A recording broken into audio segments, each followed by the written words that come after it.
Nos sages définissent deux types de mitzvot.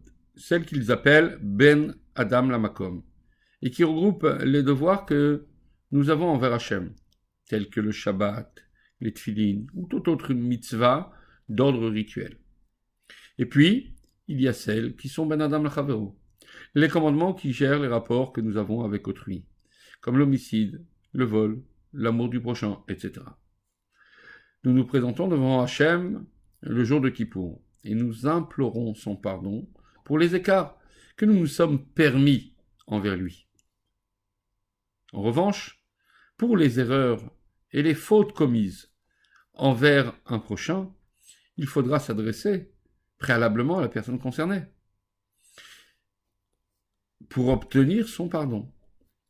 Trop souvent, on oublie cet aspect des choses et nous osons implorer le pardon de Dieu avant de solliciter celui des hommes. On raconte qu'un chassid demanda la veille de Kippour à son maître Rabbi Levi Yitzhak de Berditchev: « Rabbi, pouvez-vous me dire quelle kavana, c'est-à-dire quelle intention profonde, faut-il avoir au moment où nous mettons le talit juste avant de prononcer le kol nidré?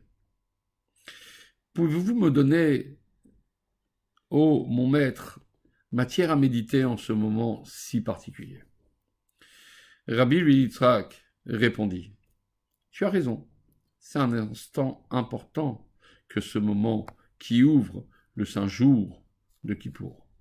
Vois-tu, à cet instant précis, la synagogue est pleine de fidèles, pleine de monde.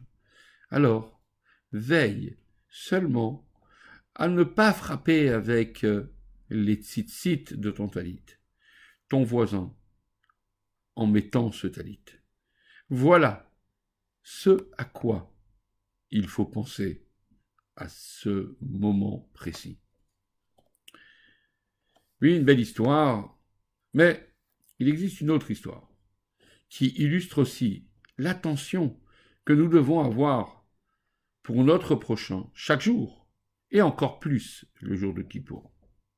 Une année, dans l'après-midi de Kippour, le moment le plus élevé, le plus sacré de l'année, Rabbi Shimon Zalman interrompit sa prière et quitta la synagogue, laissant derrière lui les fidèles stupéfaits de le voir partir.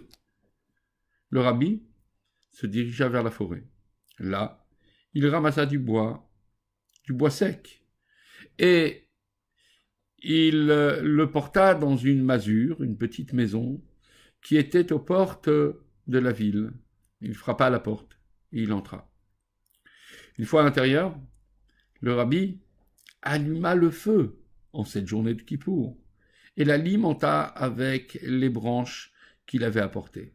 Puis, il prépara une soupe et la servit cuillère après cuillère à une femme qui venait d'accoucher la veille et pour qui, du fait de Kippour, personne n'était à son chevet pour la nourrir.